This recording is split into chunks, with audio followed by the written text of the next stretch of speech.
அஸ்ஸலாமு அலைக்கும் ஃப்ரெண்ட்ஸ், எல்லா புகழும் இறைவனுக்கே. இன்றைக்கி நம்ம வீடியோவில் ஒரு சொதப்பல் கேக் ரெசிபி தான் பார்க்க போகிறோம். வீடியோ ரொம்ப இன்ட்ரெஸ்டிங்காக இருக்கும். வீடியோக்குள்ளே போய் பார்க்கலாம். அதுக்கு முன்னாடி நான் உங்கள் எல்லாருக்கிட்டேயும் சாரி கேட்டுக்கிறேன். என்னால் அடிக்கடி வீடியோ போட முடியல.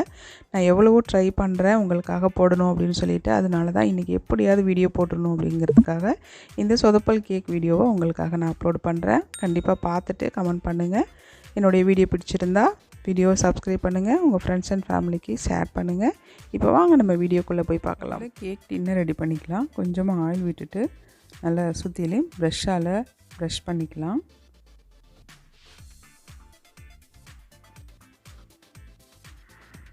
இப்போ அதே சைஸில் பட்டர் பேப்பர் கட் பண்ணி போட்டுடலாம். நான் ஓரத்துலேயுமே பட்டர் பேப்பர் ஒட்டிக்கிறேன். ஏன்னா கேக் பொங்கி வரும்போது இந்த பட்டர் பேப்பருக்குள்ளே தான் இருக்கும், வெளியில் வந்து ஊற்றாது நமக்கு பொங்கி வரும்போது. இப்போ மாவை அளந்துக்கலாம். நான் வந்து ஒரு 3/4 கப்பு மைதா மாவு எடுத்திருக்கேன். நான் ஒரே கப்லேயே இன்றைக்கி கொக்கோ பவுடரையுமே அளக்க போகிறேன்.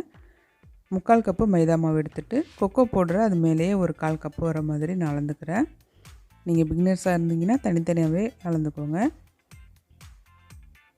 இப்போ இந்த மாதிரி ஸ்பூன் வச்சு சமப்படுத்தி விட்டிங்கன்னா 1 கப்பு கரெக்டாக இருக்கும். ஒரு பவுலுக்கு மாற்றிட்டு இதில் 1 டீஸ்பூன் அளவுக்கு baking powder, 1/4 teaspoon baking soda, ஒரு 1/4 டீஸ்பூன் உப்பு சேர்த்து நல்லா மிக்ஸ் பண்ணி வச்சுருக்கேன். இப்போ வந்து முட்டையோட வெள்ளைக்கருவை மட்டும் இதில் நான் சேர்த்துக்கிறேன். 4 முட்டை எடுத்திருக்கேன். நான் ஏன் வடிகட்டுறேன் அப்படின்னா முட்டையோட ஸ்மெல் வராமல் இருக்கிறதுக்காக தான். இதில் வந்து ஜெல் மாதிரி ஒன்று இருக்கும் இந்த முட்டையில், கருன்னு சொல்லுவாங்க. அதனால தான் நமக்கு வந்து இந்த முட்டை கவுச்சி வர்றது. பாருங்கள், இது வடியிலே தங்கிரும். இப்போ நமக்கு முட்டை கவுச்சி இருக்காது. 3/4 கப்பு சுகரை எடுத்து நான் பொடி பண்ணி வச்சுக்கிறேன். அப்போ 1 கப் ஆகிடும். இப்போ வெள்ளைக்கருவை மட்டும் நம்ம முதல்ல பீட் பண்ணி எடுத்துக்கலாம். சுகரை கொஞ்சம் கொஞ்சமாக சேர்த்துக்கோங்க. நான் பொடி பண்ணி எடுத்துக்கிட்டேன்.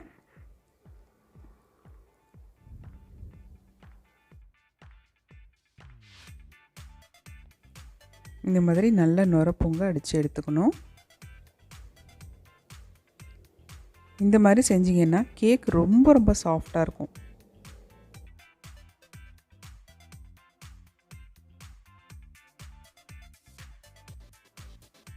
இந்த அளவுக்கு அடித்ததுக்கப்புறமா இப்போ நம்ம மஞ்சள் கருவை ஒன்று ஒன்றா சேர்த்து பீட் பண்ணிக்கலாம்.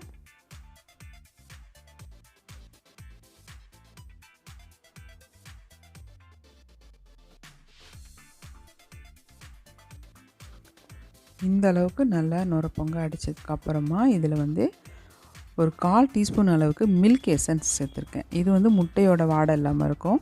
1 teaspoon vanilla essence, 1/4 cup sunflower oil சேர்த்துக்கிறேன். கண்டிப்பாக எண்ணெய் சேர்த்துக்கோங்க, அப்போ தான் வந்து கேக்கு நல்லாயிருக்கும். எண்ணெய் சேர்த்துட்டு ரொம்ப நேரம் நம்ம பீட் பண்ண தேவையில்லை. இது பாருங்கள், இந்த மாதிரி ரிப்பன் மாதிரி விழணும். இப்போ ஓரத்தில் இருக்கிறதெல்லாம் நல்லா எடுத்து விட்டுட்டு இப்போ சல்லடை வச்சு நம்ம இந்த மாவை மிக்ஸ் பண்ணிக்கலாம். நான் வந்து முன்னாடி மாவை வந்து சல்லடை வச்சு சலிக்கலை, அதனால் கண்டிப்பாக சல்லடை வச்சு சலிக்கணும். இந்த மாதிரி கட்டி கட்டியாக ஃபார்ம் ஆகிருக்கும். அதில் நல்ல ஸ்பூனால் கரைச்சி விட்டுட்டு நம்ம வந்து கலக்கி எடுத்துக்கணும். அப்போ தான் கேக்கு நல்லா ஈவனாக பொங்கி வரும்.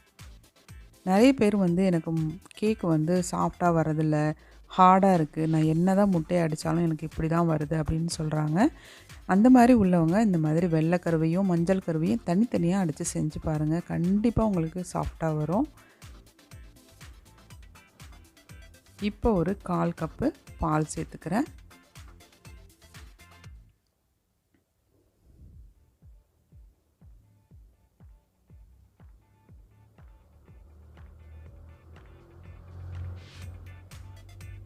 ரொம்ப ஓவராக மிக்ஸ் பண்ணாமல் லைட்டாக பண்ணணும். இப்போ நம்ம மாவை டின்னில் ஊற்றி வேக வச்சு எடுத்துகிட்டு வந்துடலாம். நான் அவனில் தான் வைக்க போகிறேன்.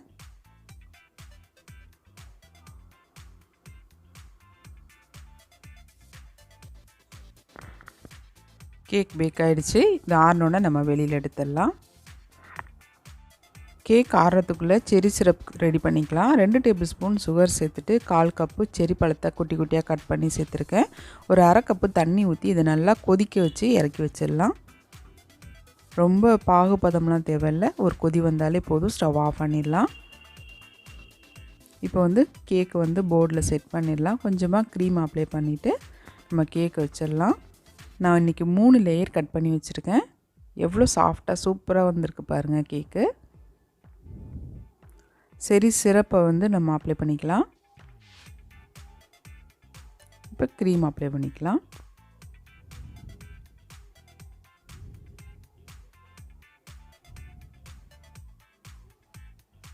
இப்போ இதில் செர்ரி பழத்தை மட்டும் எடுத்து வச்சிடலாம்.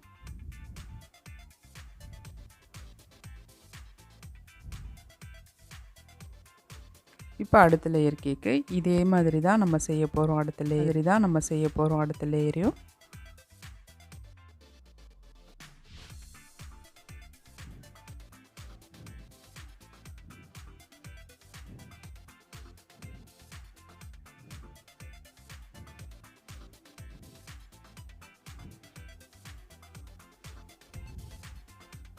இப்போ 3வது லேயர்.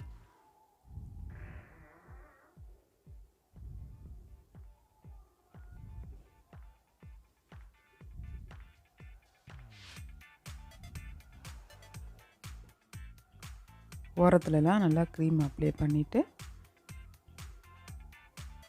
கேக்கை ஒரு 10 நிமிஷம் ஃப்ரிட்ஜில் வச்சு செட் பண்ணி எடுத்துகிட்டு வந்துடலாம்.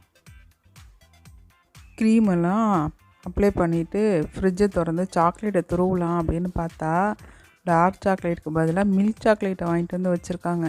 என்ன பண்ணுறதுனே தெரியலங்க. நான் வேறு இன்றைக்கி டார்க் சாக்லேட்டில் செஞ்சு தரேன்னு சொல்லிட்டேன்.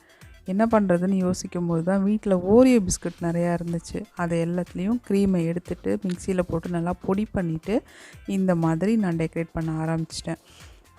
அவங்க கண்டுபிடிச்சிருவாங்கன்னு தான் நினச்சேன். ஆனால் அவங்க கண்டுபிடிக்கவே இல்லைங்க. அது ஒரு நல்ல சாக்லேட் கேக்குன்னே தான் அவங்க சொன்னாங்க. அவ்வளோ சூப்பராக இருந்துச்சு அப்படின்னு.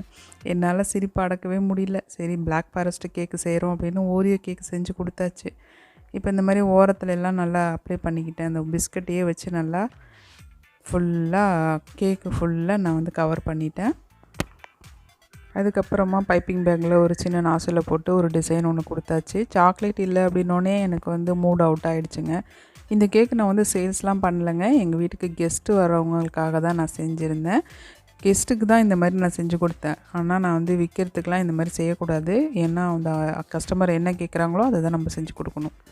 கடைசியாக செர்ரி பழத்தையும் வச்சு பிளாக் ஃபாரஸ்ட் கேக் மாதிரியே ரெடி பண்ணியாச்சுங்க. இந்த சொதப்பல் கேக் எப்படி இருந்துச்சுன்னு மறக்காமல் உங்களுடைய கருத்துக்களை கமெண்ட் பாக்ஸில் பதிவு பண்ணுங்கள். இந்த வீடியோ பிடிச்சிருந்தா உங்களுடைய ஃப்ரெண்ட்ஸ் அண்ட் ஃபேமிலிக்கு இந்த வீடியோவை ஷேர் பண்ணுங்கள். தேங்க்ஸ் ஃபார் வாட்சிங்.